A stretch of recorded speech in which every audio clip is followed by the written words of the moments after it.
여러분, 이번 주부터 우리가 몇 주 동안 이 교회에 대해서, 교회란 무엇인가에 대해서 좀 같이 나누고자 합니다. 여러분, 교회란 무엇입니까? 교회란 예수 그리스도를 구주로 고백하는 신앙의 공동체지요. 그리고 교회는 살아계신 하나님께 그 신앙의 고백을 드리면서 예배하는 예배 공동체입니다. 하나님이 살아계심을 믿고 하나님께서 만물을 지으신 분이시며 이 역사의 주관자가 되신 것을 믿고 예배하는 공동체가 교회이고, 또 주님의 그 은혜를 생각하면서 예배하는 공동체, 이게 교회입니다. 만일 교회에서 삼위일체 하나님을 향한 예배가 사라진다면 더 이상 그것을 교회라고 말할 수 없고, 만일 성도의 삶에서 하나님을 예배하는 그 예배가 사라진다면 더 이상 성도라고 부를 수가 없습니다. 예배는 교회가 교회됨에 있어서 가장 귀한 것이고, 또 성도가 성도의 삶을 살아가는 데 있어서 반드시 있어야 하는 것, 그게 예배입니다. 또한 예배는 하나님께서 가장 기뻐하시는 겁니다. 그렇기 때문에 성경을 보면 하나님께서 예배하는 자를 찾으신다, 또 예배하는 자를 기뻐하신다, 이런 말씀이 있습니다. 그리고 그 자녀들을 예배의 자리로 하나님께서 부르시는 겁니다.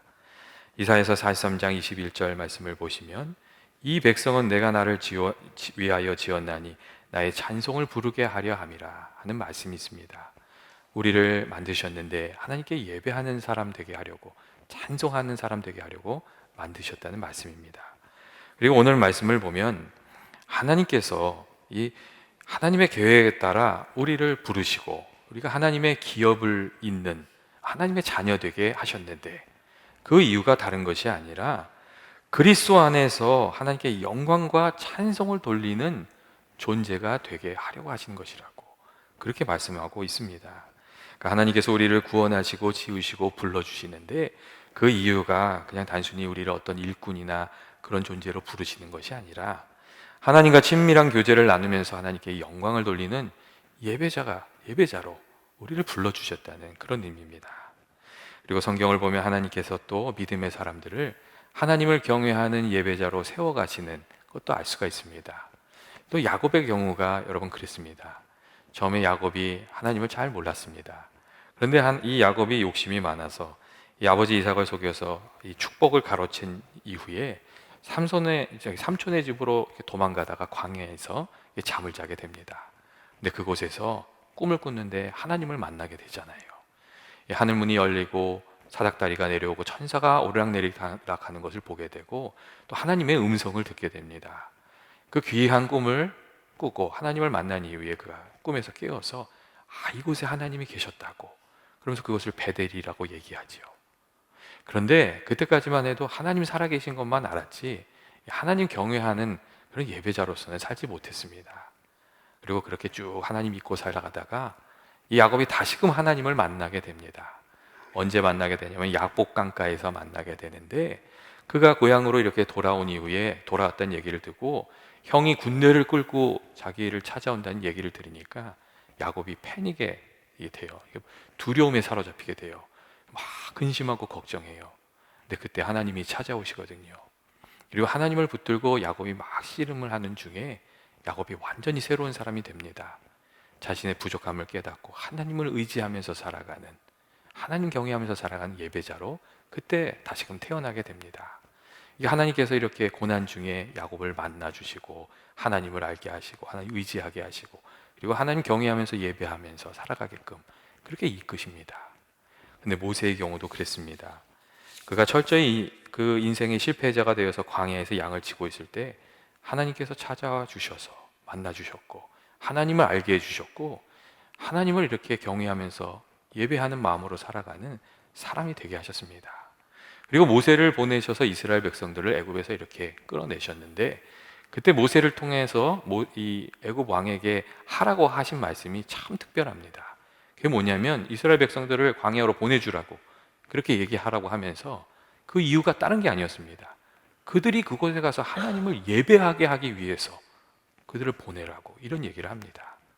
다시 말하면 하나님께서 이스라엘 백성들을 애굽에서 구원하여 주셨는데, 그게 단순히 노예 상태에서 해방하기 위해서 그게 아니고 하나님을 알고 하나님과 교제하면서 하나님께 예배하는 사람으로 세워가시려고, 하나님이 구원해 주셨다는 겁니다. 그리고 이러한 점은 우리들도 마찬가지입니다. 우리가 겸손한 마음으로 하나님께 나아가면 하나님께서 우리들을 만나 주시고 하나님을 알게 해 주시고 하나님을 높이면서 예배하는 사람으로 살아가게끔 그렇게 하십니다. 사람들마다 하나님을 만나는 계기는 다 다른 것 같아요. 어떤 사람은 살다가 인생의 허무함을 느끼는 거예요. 영혼의 갈증을 느끼고 교회 와서 예배드리고 기도하다가 하나님을 만나 하나님 예배하는 사람이 되기도 하고, 어떤 사람은 고난 중에 하나님께 나와서 기도하는 중에 하나님의 은혜를 알게 돼서 하나님 예배하는 예배자가 되기도 합니다. 또 어떤 이들은 하나님께 다른 어려운 사람들 섬기다가 하나님 은혜 받아서 이 하나님을 예배하는 예배자가 되기도 합니다. 그런데 이 모양은 다 달라도 이 결론은 하나님을 알게 되고 하나님을 예배하는 예배자로 하나님께서 이끌어 가신다는 겁니다. 여러분, 예배가 무엇입니까? 그것은 하나님을 높이는 것이고 하나님께 나아가는 것이고, 이 부족한 피조물된 인간들이 하나님께 영광과 찬송을 올려드리는 겁니다. 특별히 우리를 위해서 하나뿐인 아들 예수님을 이 땅에 보내주신 하나님의 은혜를 생각하면서 감사함으로 하나님께 영광 돌리는 것, 그게 예배입니다. 이 성경을 보면 이 예배를 설명하는 단어들이 조금 있는데, 그 단어들을 살펴보면 이 하나님한테 나아가는 그 예배가 어떤 것인지를 좀 우리들한테 이렇게 그림을 그리듯이 좀 생각하게 해줍니다. 그 첫 번째 단어가 뭐냐면 구약 성경에서 가장 많이 쓰여지고 있는 사카라는 단어입니다. 이 사카라는 단어는 엎드려서 경배하는 거, 고개를 숙이고 절하는 거, 그런 모습을 그리고 있는 그런 단어입니다. 이 단어가 또 사용될 때는 언제나 액션하고 행동하고 연결이 돼 있었어요. 이렇게 뭐라 그럴까, 크신 분께 영광을 이렇게 존경을 드리는데 그것이 어떤 행동이었다는 거예요. 예를 들면 찬송을 드리는, 예물을 드리는, 몸을 드리는, 어떤 기도를 드리는 그런 그림을 갖고 있는 단어가 이 샤카입니다. 그러니까 예배 드리는 모습에 그런 게 있다는 거예요. 나보다 크신 하나님께 나아가는 그런 거라는 거예요. 또 두 번째 단어는 이 세보마이라는 단어입니다. 이 단어는 두려움을 뜻하는 세바스라는 어원에서 온 것으로 그 안에 두려워하다, 경외하다 그런 의미를 갖고 있습니다. 그러니까 하나님을 이렇게 만나게 됐을 때 느끼는 어떤 경외감 때문에 하나님을 두려워하게 되고 존경하게 되고 지극히 겸손한 마음으로 그 하나님께 나아가게 되는 것, 그런 것을 말해주는 단어입니다. 여러분, 성경을 보면 이사야 선지자가 그러한 경험을 하지 않았습니까? 이사야서 6장 5절 말씀을 보면 이사야 선지자가 하나님을 만나게 되었을 때에 화로다 내가 망하게 되었다 이렇게 말하면서 나는 입술이 부정한 사람이요 나는 입술이 부정한 백성 중에 거주하면서 만군의 여호와이신 왕을 배웠음이로다 이렇게 얘기하는 부분이 있습니다. 거룩하신 하나님 앞에서 나의 부족함을 생각하면서 겸손해진 마음, 그거를 이제 예배라고 이렇게 표현하고 있다는 겁니다. 그리고 세 번째 예배를 의미하는 단어는 프로스코네오라는 단어예요. 근데 이 단어는 신약 성경에 많이 쓰여진 단어예요. 근데 이 단어에는 누구를 향해서 입을 맞춘다는 그런 뜻이 있습니다. 그러니까 입을 맞춘다고 하니까 어떤 이렇게 느낌이 좀 오세요? 설명이 어떻게 되어 있냐면 이렇게 되어 있어요. 깊은 사랑이나 존경을 표현하기 위해서 손이나 발에 입을 맞추는 것을 그리는, 표현해 주는 단어가 이 단어라는 거예요. 다시 말하면 그 예배는 하나님을 향한 깊은 사랑과 존경의 그 표현이라는 거예요. 우리가 이렇게 부르는 그 가스펠송 중에 이런 거 있잖아요. 주님 사랑해요 온 마음과 정성 다해 하나님의 신실한 친구 되기 원합니다. 여러분, 이 찬송이 근데 예배자의 마음이라는 거예요. 이 찬송이 예배자의 마음이라는 거거든요. 이 단어, 이 프로스코네오라는 단어는 그 마음을 담고 있어요. 이렇게 우리가 이 단어들을 이렇게 살펴보면 여러분, 이게 예배가 어떤 것인지를 좀 그림을 그리게 됩니다. 이게 단순히 어떤 행동이 아니라는 거예요. 노래를 부르거나 손뼉을 치는 거나 어떤 예배 자리에 앉아 있는 그런 단순히 행동, 그런 것이 아니고 정말 하나님을 향한 존경과 겸손과 그 사랑의 마음을 담아서 하나님께 나아가는 것, 그게 예배라는 것을 우리에게 얘기해 주고 있습니다. 그리고 우리가 이렇게 하나님을 예배하게 되면 우리가 하나님과 가까워집니다. 그리고 하나님이 주시는 은혜도 우리가 누리면서 살아가게 됩니다. 하나님 안에서 자유를 누리게 되고 하나님의 인도하심과 도우심도 받게 되고, 또 이렇게 정말 하나님께 예배하면서 나아가면 하나님께서 성령을 통해서 우리들의 마음 가운데 부어주시는, 채워주시는 은혜가 있습니다. 그 가운데 우리가 마음의 평안도 회복하게 되고, 깨어진 마음은 위로도 받게 되고, 또 담대한 마음을 가지고 살아가게 되고, 성령으로 우리들의 마음을 채워주시는 그 귀한 은혜를 우리가 누리면서 살아가는 겁니다. 예수님께서 일찍이 그런 말씀하셨어요. 누구든지 목마르거든 내게로 와서 마셔라. 나를 믿는 자는 성경의 이름과 같이 그 배에서 생수의 강이 흘러나오리라. 그렇게 말씀하셨어요. 우리가 정말 목마른 심정을 가지고 하나님께 나아가서 예배하면 하나님께서 성령으로 우리들을 채워주신다고 예수님께서 그렇게 말씀해 주신 겁니다. 그렇다면 우리가 정말 진정한 예배자가 되려면 여러분 어떻게 예배해야 되겠습니까? 먼저 예수님께서 말씀하신 대로 영과 진리로 우리가 예배해야 됩니다. 우리가 이 얘기 많이 하잖아요. 예배하는 자마다 영과 진리로 예배할지니라. 예수님 그렇게 말씀하셨죠. 이 영으로 예배하라는 것은 무슨 뜻이냐면 성령 안에서 성령의 인도하심을 받으며 예배하라는 그런 의미입니다. 그리고 두 번째로 진리로 예배하라는 것은 하나님 말씀대로 하나님이 기뻐하시는 방법으로 우리가 하나님께 나아가야 된다고, 예배해야 된다는 그런 뜻입니다. 그렇기 때문에 우리가 영과 진리로 참되게 예배 드리려면 우리가 좀 살펴볼 게 있습니다. 먼저 우리가 살펴봐야 할 것은 우리가 어떤 이유로 예배를 드리는가, 예배 드리는 그 동기를 우리가 좀 살펴봐야 됩니다. 우리가 예배하는 이유가 하나님 생각하면서 하나님 높이고 또 주신 은혜를 생각하면서 감사와 찬송을 드리기 위해서 예배를 드리는 것인지, 하나님 만나려고 예배의 자리에 나온 것인지, 아니면 우리 자신이 어떤 이유 때문에 예배의 자리에 나온 것인지, 복을 받기 위해서, 저주를 피하기 위해서, 어떤 마음의 위로를 받기 위해서, 아니면 사람들과 교제하기 위해서 나온 것인지, 그 동기가 중요하다는 겁니다. 예전에 어떤 목사님이 이런 얘기를 한번 하시더라고요. 영국에 가면 그 웨스터민스터 사원이 있는데 거기 가면 세계적으로 정말 이름난 그 소설가나 시인이나 예술가나 정치인이나 그런 사람들 무덤이 가득 있다는 거예요. 근데 그 얘기를 하면서 거기 아직도 사람들이 많이 간대요. 근데 많이 가는 이유가 예배하러 가는 게 아니라 다 그 무덤 보러 간다는 거예요. 사실 이곳은 예배하기 위해 만든 곳이었는데, 예배하러 가는 사람, 하나님 보러 가는 사람은 많지 않고 다 영국의 화려한 역사를 살펴보기 위해서 거기 간다고. 그게 무슨 의미가 있겠냐고 그런 이야기를 했습니다. 요한복음 5장 44절 말씀을 보시면 예수님께서 또 그런 비슷한 말씀을 하세요. 예수님이 계시는데도 불구하고 예수님을 모르는 거예요. 예수님을 만나지 못하는 거예요. 그러니까 예수님이 그런 얘기를 하세요. 너희가 서로 영광을 취하고 유일하신 하나님께로부터 오는 영광을 구하지 아니하니 어찌 나를 믿을 수가 있겠냐고 그런 말씀을 하세요. 정말 하나님을 구하지 않고 자기만 살피고 있으니까 주님이 찾아오셨는데도 주님을 받지 못하고 있다고, 하나님 못 만나고 있다고 그런 이야기를 하셨습니다. 우리가 무엇을 어떤 이유로 예배하고 있는지 그것을 살피는 게 참되게 예배 드리는데 참 중요하다는 겁니다. 다음으로 우리가 살펴야 하는 것은 예배의 주인공이 언제나 하나님이 되셔야 된다는 점입니다. 여러분, 하나님이 예배의 주인공이 되신다는 게 무슨 뜻이죠? 하나님이 예배 드리는 데 있어서 가장 중요한 분이시고, 누가 기뻐해야 되냐면 하나님이 기뻐하시는 예배를 우리가 드려야 된다는 겁니다. 우리가 드리는 예배가 나를 기쁘게 하는 것이 아니라 하나님을 기쁘시게 하는 예배가 되어야 된다고. 그게 하나님이 예배의 주인공이 되신다는 겁니다. 우리가 생일 잔치를 할 때 주인공이 기뻐야지 축하로 온 사람만 기쁘면 안 되잖아요. 예전에 제가 아는 분이 그런 얘기를 하시더라고요.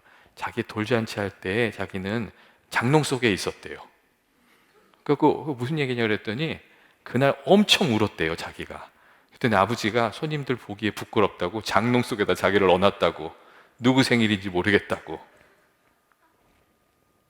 근데 예배도 그렇다는 거예요. 누가 기뻐해야 된다고요? 하나님이 기뻐하셔야 된다는 거예요. 필립 얀시가 지은 책 중에 교회 나의 고민 나의 사랑이라는 그런 책이 있습니다. 그 책 안에서 필립 얀시가 교회의 존재의 가장 중요한 목적은 하나님께 예배하는 거라고 그렇게 얘기했습니다. 그리고 한마디 더 했어요. 예배의 관람객은 우리가 아니다. 오직 하나님만이 예배의 관람객이 되신다. 그렇게 얘기했어요. 우리가 지금 예배를 드리는데 우리가 예배를 보고 있는 것이 아니라 하나님께서 우리를 보시는 것이고, 우리가 앉아서 예배를 드리지만 온 마음과 뜻과 힘을 다해서 하나님을 높이고 찬양하고 하나님 기쁘시게, 하나님 보시기에 기쁘시게 그렇게 예배를 드려야 그게 진짜 예배가 되는 거라고 그렇게 이야기했습니다. 여러분 어떻게 생각하십니까? 우리가 예배를 보는 것이 아니라 하나님께서 예배를 보고 계시다는 겁니다. 그리고 이러한 점을 생각할 때 이 코로나 바이러스로 인해서 2년간 무너진 것 중에 가장 심각한 것이 이 예배라고 이야기를 드릴 수 있습니다. 우리가 스크린을 보고 예배하고 텔레비전 보면서 예배하고 셀폰 보면서 예배하고 그러다가 어느 순간 예배를 보는 게 익숙해졌어요. 예전에 예배를 드리는 거였는데 보는 게 익숙해졌어요. 우리가 예배의 자리에 나갈 수 없는 그런 상황들이 있어요. 그때는 스크린을 보면서라도 예배를 드리는 게 하나님 기뻐하시는 거죠. 그런데 우리가 예배의 자리에 나갈 수 있게 되었음에도 불구하고 우리가 편리한 쪽을 추구하는 선택을 하게 된다면 그때는 그것을 예배를 드렸다고 할 수가 여러분 없는 겁니다. 우리가 그걸 좀 깊이 생각해야 됩니다. 여러분 말씀을 듣고 찬송을 부르고 여러분 그것만 예배가 아닙니다. 주님을 만나러 가야 되겠다고 마음에 결심을 하고 의복을 준비하고 교회에 차를 몰고 드라이브를 하고 예배당에 와서 주님 제가 오늘 주님 앞에 나왔습니다. 오늘도 은혜 주시기 원합니다.